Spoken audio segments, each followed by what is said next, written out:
இறந்த, அதாவது நேற்று அது கழுகு வேட்டையாடி இருந்தா அந்த பொருளை சாப்பிடாது, அந்த உணவை சாப்பிடாது. அதே மாதிரி வேற ஒரு மிருகம் அவர் அடிச்சு கொண்டிருந்த ஒரு உணவை அது சாப்பிடாது, கழுகு சாப்பிடாது.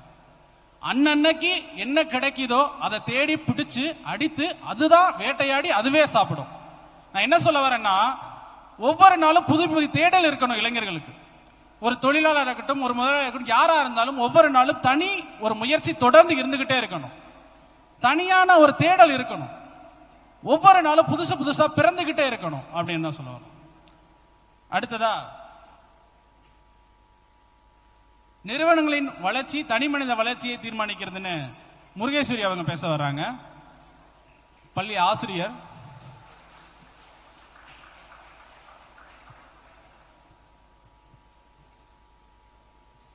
தன் நாட்டிற்காகவும் தன் வீட்டிற்காகவும் அயராது உழைத்துக் கொண்டிருக்கும் உழைப்பாளர்கள் அனைவருக்கும் எனது உழைப்பாளர் தின நல் வாழ்த்துக்களை தெரிவித்துக் கொண்டு, நிறுவனங்களின் வளர்ச்சியே ஒரு தனி மனிதனின் வளர்ச்சியை தீர்மானிக்கிறது என்று கூற வந்துள்ளேன். நடுவர் அவர்களே, மனிதன் ஒரு சமுதாய பிராணி. அதாவது எங்க ரெண்டு பேர்த்த பார்த்தெல்லாம் முடிவு பண்ணிடக்கூடாது. நடுவர் அவர்களே, மனிதன் ஒரு சமுதாய பிராணி. ஏன் சொல்றேன் அப்படின்னா, குரங்கில் இருந்து மனிதன் தோன்றினான். தன்னுடைய உணவை தேடி ஒரு கூட்டமாக அலைந்து கொண்டிருக்கிறான். இப்படி அலையும் பொழுது காட்டு விலங்குகளிடம் இருந்தும் மற்ற குழுக்களிடம் இருந்தும் தன்னை பாதுகாப்பவனை ஒரு தலைவனாக ஏற்றுக்கொள்கிறான். அப்படி ஏற்றுக்கொள்ளும் பொழுது ஒரு குழுவாக செயல்பட்டு பலரது சிந்தனைகளாலும் பலரது கூட்டு முயற்சியாலும் பல விஷயங்களை கண்டுபிடிக்கிறான். இந்த சமுதாயம் உருவாகிறது. இப்படி உருவான இந்த சமுதாயம் ஒருவரை ஒருவர் சார்ந்துதான் நடுவர் அவர்களே ஜெயிக்கிறது. எங்க உங்க கம்பெனில ஒரு ப்ராஜெக்ட கொடுத்தா நீங்க தனியா நான் செஞ்சு முடிப்பேன்னு சொல்லுங்க பார்க்கலாம். எனக்கு தலையும் தெரியாது வாழும் தெரியாது, நான் எங்க போயுமா அதை வேலை செய்ய முடிக்க முடியும்? அந்தந்த நிறுவனங்களை அந்தந்த தலைமை கீழே விட்டா தானே வேலை நடக்கும். என்னைக்குமே நடுவர் அவர்களே தனி மரம் தோப்பாகாது நடுவர் அவர்களே. அதாவது இப்போ அந்த சமுதாயத்துல ஒருவர் மற்றொருவரை சார்ந்துதான் வாழ்கிறோம், அதனால் தான் ஜெயிக்கிறோம். ஒரு நிறுவனத்திலும் அப்படித்தான். கூட்டு முயற்சியால் நாம் ஜெயிப்பதால் நம் நிறுவனம் ஜெயிக்கிறது. நம்முடைய நிறுவன வளர்ச்சியால் தனி மனிதனாகிய நம்முடைய வளர்ச்சியும் வளர்கிறது என்று சொல்கிறேன் நடுவர் அவர்களே. ஆமாமா, இவங்க தப்பு பண்ணிட்டாங்க. தனி மனித வளர்ச்சி தான் நிறுவனத்தின் வளர்ச்சின்னு தனியா பேச வேண்டியதான. 3 பேர்த்த கூட்டு சேர்த்துட்டு வந்திருக்காங்க. ஆமா நடுவர் அவர்களே, நீங்க கொஞ்சம் தனியா வருவீங்களா? பட்டிமன்றம் உட்கார வச்சிருக்காங்க. அப்பதான் இருக்குது. ஏன்னா எங்க டீம்ல இருக்கிறது உங்க வைஃப் தான், தெரியும் இல்லையா? சரி, இப்போ செய்யும் தொழிலே தெய்வம், அந்த திறமைதான் நமக்கு செல்வம். கையும் காலுமே உதவி, கொண்ட கடமைதான் நமக்கு பதவி. நம்ம எவ்வளவு சம்பளம் வாங்கினாலும் நிஜமாவே இங்க இருக்கிற எல்லாருமே உங்க மனசை தொட்டு சொல்லுங்க, நான் சம்பளத்துக்காக தான் வேலை செய்யறேன்னு சொல்லிட்டு. கண்டிப்பா அந்த கம்பெனில நான் சம்பளத்துக்காக மட்டும்தான் வேலை செய்யறேன்னு சொல்லுங்க பார்க்கலாம். கண்டிப்பா இருக்காது. ஏன்னா நான் ஒரு கல்வி நிறுவனத்துல இருந்து வந்தேன். ஆசிரியர் பணியே அறப்பணி, அதற்கே உன்னை அர்ப்பணின்னு சொல்லுவாங்க. சின்ன வயசுல இருந்தே ஒரு விளையாட்டை கூட நான் தான் டீச்சரா இருப்பேன். என்னோட வயசுக்கு சின்ன பிள்ளைங்களும் சரி, எனக்கு மேல உள்ள பெரிய பிள்ளைங்களும் சரி, நான் தான் டீச்சரா இருப்பேன். அப்படி ஒரு ஆசையை வளர்த்துக்கிட்டு அந்த ஒரு கல்வி நிறுவனத்துல சேர்ந்தா, எந்த ஒரு நிறுவனத்திலையும் எந்த வேலை இருந்தாலும் கண்டிப்பா கஷ்டம் இருக்கும், இல்லைன்னு கண்டிப்பா யாருமே சொல்ல முடியாது. அப்படி நிறைய விஷயங்கள் இருந்தாலும் நம்ம எந்த நிறுவனத்திலையும் வேலை செய்யறதை விட அந்த கல்வி நிறுவனத்தை நம்ம முக்கியமா கவனிக்கணும். எப்படின்னா, ஒரு கிளாஸ்ல 55 ஸ்டூடெண்ட்ஸ் இருப்பாங்க. ஒரு பிள்ளைய நம்ம வீட்டுல சமாளிக்க முடியுதாங்க? ரொம்ப பாவம். என் ஹஸ்பண்ட் ரொம்ப நேரமா என் பையனை வச்சு ரொம்ப கஷ்டப்பட்டுட்டு இருக்கிறாரு. இன்னைக்கெல்லாம் ஒரு பிள்ளைய பெத்துக்கிட்டு, அன்னைக்கெல்லாம் 10-15 பிள்ளைகளை பெத்துக்கிட்டு வளர்த்தாங்கம்மா அம்மா அப்பாலாம். இன்னைக்கெல்லாம் ஒரு பிள்ளைய வளர்க்க 10 அம்மா தேவைப்படுது. எத்தனை பிள்ளைனாலும் ஆசிரியராகிய எங்கிட்ட கொடுங்க நடுவர் அவர்களே, அப்படியே செல்வம் மாதிரி மணிமணியா வளர்த்து கொடுங்க. நாளைக்கே என் பையனை கொண்டு வந்து உங்க ஸ்கூல்ல சேர்க்கிறோமா? அந்த மாதிரி நடுவர் அவர்களே, நாம அந்த ஸ்கூல்லையோ ஒரு நிறுவனத்திலையோ நம்ம வேலை செய்யறோம்னா கண்டிப்பா பணத்துக்காக வேலை செய்யறதில்ல.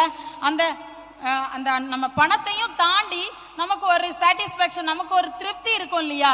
ஒரு வேலையை செஞ்சு முடிக்கிறோம், நமக்கு மேல இருக்கிற நம்ம ஹெட் ரம்யா பயங்கரமா பண்ணிட்டீங்க அப்படிம்பாங்க.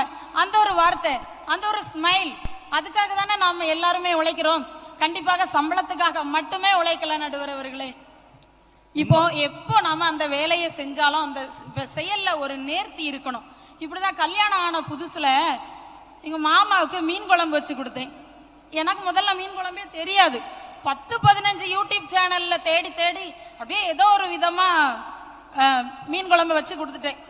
உடனே மனுஷன் சாப்பிட்டுட்டே இருக்கிறாரு, ஏங்க மீன் குழம்பு எப்படி இருக்கு?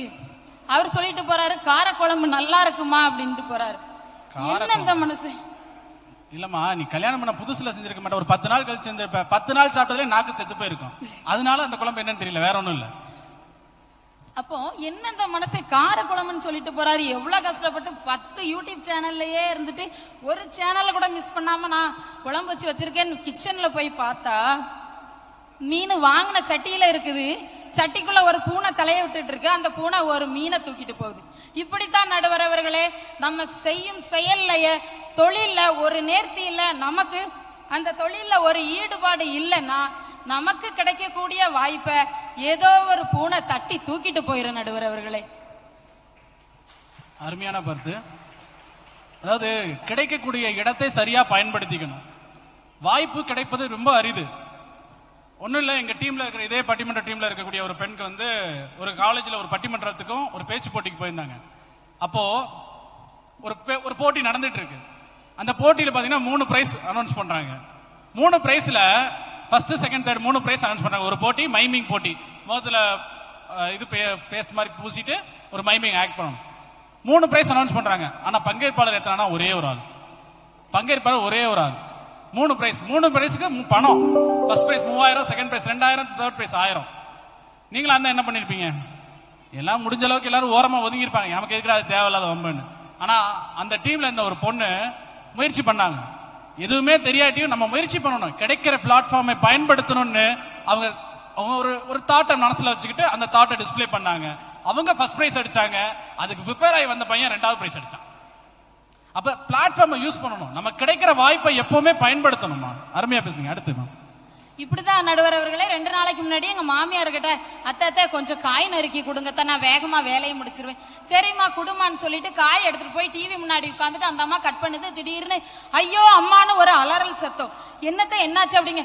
ஐயோ முத்துவை வெட்டிட்டானே அப்படின்னு அழுதுட்டு இருக்கு. ஐயோ அம்மா அத்தை முத்துவை வெட்டலத்தை, உங்க கையில நீங்க கத்தியால வெட்டிக்கிட்டீங்க. இல்லம்மா இல்ல, முத்துவை வெட்டிட்டாங்க. பின்னாடி திரும்பி பார்த்தா சிறகடிக்க ஆசை. இந்த அம்மாவுக்கு கொடுத்திருக்கிற வேலை என்ன? காய்கறி நறுக்கிறது. இந்த ஒரு வேலையை செய்யறதுக்கே நாக்கு தள்ளி போயிருது இல்லையா? அந்த நேரத்துல எதுக்கு அந்த அம்மா டிவியை பார்த்துட்டு, கையில காயம் பட்டது கூட தெரியாம டிவியை பார்த்துட்டே அந்த வேலையை செய்யறாங்க. நடுவர் அவர்களே, எனக்கு ஒரு விஷயம், இந்த டிவி சீரியல் தொல்லை பெருந்தொல்லைம்மா. 2-3 நாளைக்கு முன்னாடி நான் இந்த நிறுவனத்துல ஒர்க் பண்றாங்கம்மா. அவங்க ப்ரிப்பேர் பண்ணணும், பட்டிமன்றத்துக்கு ப்ரிப்பேர் பண்ணணும், வேலை வேற இருக்கு அப்படின்னு சொல்லிட்டு 2 பக்கம் வேலை செஞ்சுட்டு இருந்தாங்க. சரி பசிக்குதுமா தோசை ஊத்தி கொடுமான்னு சீரியல் வேற பாக்குறாங்க. இடையில நீங்க சொன்ன அதே நாடகம் சிறுகடிக்க ஆசை, விஜய் டிவி. எங்க வீட்டுல விஜய் டிவி ஓடுச்சுன்னா ஒரு சேனல் வேற எதுவும் மாத்த முடியாது. வேற சிறுகடிக்கு ஆசை தோசைகள், தோசை அவங்க சிறுகடிக்க ஆசையில ஸ்டார்ட் பண்றாங்க. அப்பதான் தோசைகள் பத்த வைக்கிறாங்க. ஃபர்ஸ்ட் தோசை கண்ணங்கரேன்னு வருது. அக்கா உங்களை மாதிரியே கலர், தப்பா நினைச்சுக்காதீங்க. ஃபர்ஸ்ட் உங்களை மாதிரியே வருது. சரி தோசை ஏதோ ஃபர்ஸ்ட் தோசை காஞ்சிருச்சு கல் அப்படின்னு சொல்லிட்டு பிச்சு சாப்பிட்டேன். 2வது தோசை உங்களை விட பயங்கரமா வருது. என்ன கொடுபடாதுன்னு சொல்லிட்டு நான் லைட்டா எட்டி பார்த்தேன். மேடம் நீங்க சொன்னா தப்பா நினைச்சுக்காதீங்க, தோசைகளை திருப்பி வச்சு சுட்டுட்டு இருக்காங்க சீரியல் பாக்குற மோகத்துல. என்ன அட்டூழியம் பாருங்க இந்த சீரியல் மோகம். இப்போ நமக்கு கொடுக்கப்பட்ட வேலைய, எந்த வேலையா இருந்தாலும் ஒரே வேலையை தான் ஒரு நேரத்துல செய்ய முடியும். அந்த ஒரு நேரத்துல செய்யக்கூடிய அந்த வேலையில தான் நம்ம கவனம் இருக்கும். அந்த வேலையில தான் நாம வெற்றி அடைய முடியும். நடுவர் அவர்களே, டீல எப்படி டிகாஷன் இல்லைன்னா அந்த டீ சுவைக்காதோ, அதே மாதிரி வாழ்க்கையிலையுமே டெடிகேஷன் இல்லைன்னா அந்த வாழ்க்கை இனிக்காது. நடுவர் அவர்களே, நாம செய்யற வேலை நமக்கு திருப்தியாகவும் நம்மளுடைய முதலாளிக்கும் நமது நிறுவனத்திற்கும் திருப்தியாகவும் இருக்குதான்னு நினைச்சுக்கிட்டே நாம அந்த வேலையை செஞ்சோம்னா கண்டிப்பா அந்த வேலையை முழுமையா முடிச்சு வெற்றி அடைய முடியும். நடுவர் அவர்களே, அதாவது இப்ப கீழே விழுந்துருவோமோ அப்படின்னு நினைச்சிட்டு நம்ம சைக்கிள் ஓட்டணும்னு வச்சிங்களா, கண்டிப்பா நம்மளால சைக்கிள் பழகவே முடியாது. அதே மாதிரிதான் நம்ம வாழ்க்கையில ஒரு வேலை ரொம்ப கஷ்டமா இருக்குதே, இதை எப்படி செய்யறது அப்படின்னு நினைச்சு நாம தயங்கினாலும் அந்த வேலையை நம்ம